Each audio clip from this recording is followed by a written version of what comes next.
Have you ever asked yourself, how do we select the gospel and the epistle readings for the Sunday or the feast? Do they happen at random? Are they selected by the clergy?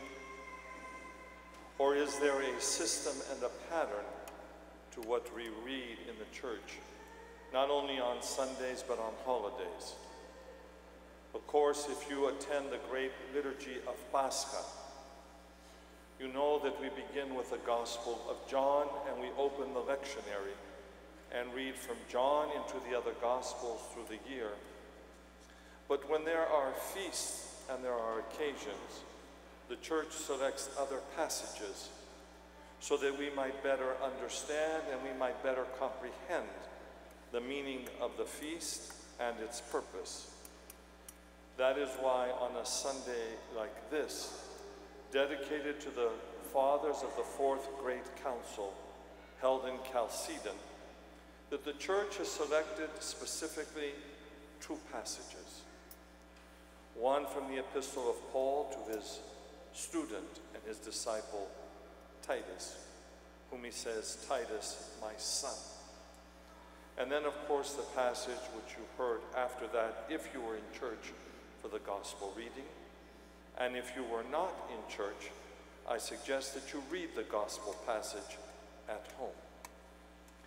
First, we find in the epistle reading that wonderful statement telling people not to concern themselves with useless discussions, idle genealogies, and other matters which waste our time. And we're told that statement specifically on this Sunday because the Church remembers the fathers who were able to best describe the person of Jesus Christ.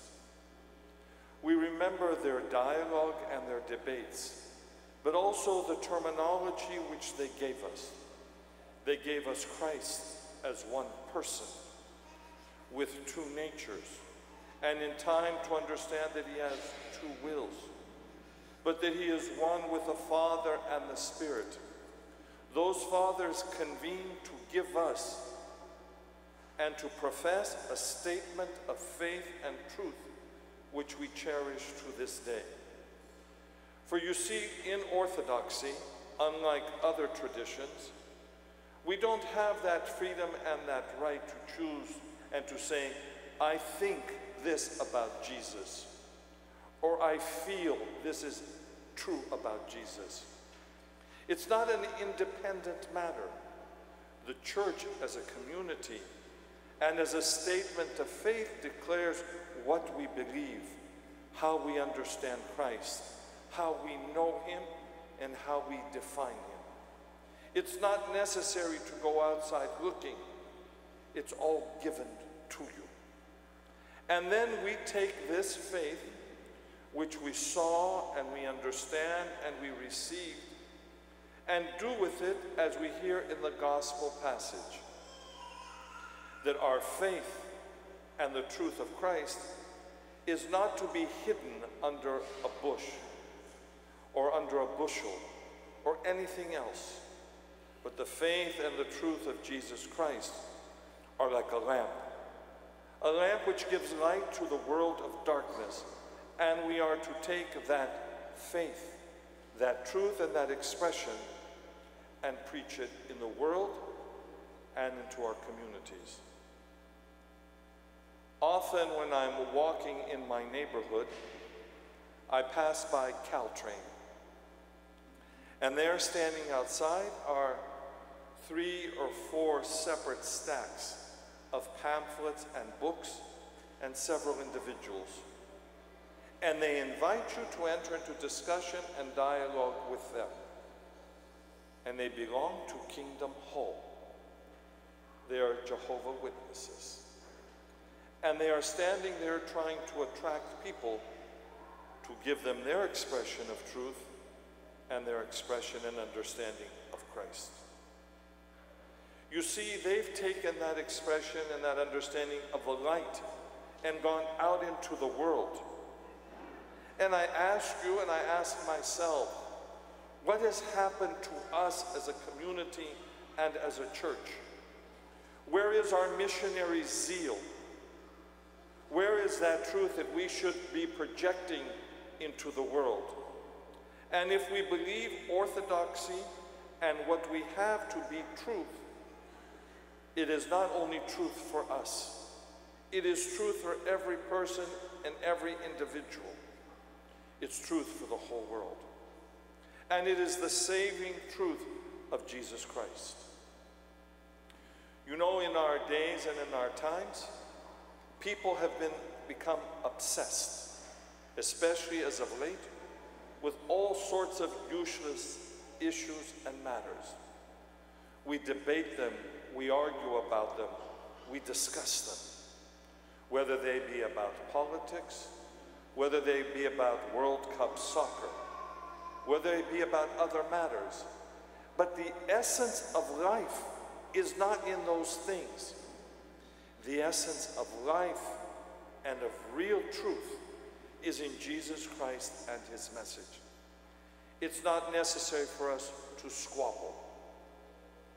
If I were to give you paper and pencil, and some Sunday I'm going to surprise you here, and ask you today to write down 4 adjectives for Jesus Christ, could you do it? How would you define him? How do you understand him? How do you see him, and how do you share that with others? Can you find at least 4 words in your vocabulary to define Jesus Christ? All you have to do is go back to the creed. And you find the terminology there, but you see it is expanded later by the fathers whom we celebrate today. Their efforts and their time. That council should not be a moment in time just wasted away. It has to have meaning for us and for your children. And we have to be sure that we give the same Christ whom we received to the next generation and the following. If I were to ask you, was Jesus Christ a good man? I'm sure you would also say, yes, he was. If I were to ask you, is he God? You would say he's the Son of God. And yet in the creed we confess him and we proclaim as God unchanged and the word of truth. That's why it's necessary that we study and we know what we believe, so that we know who Christ is, so that we proclaim him in truth and love to everyone else.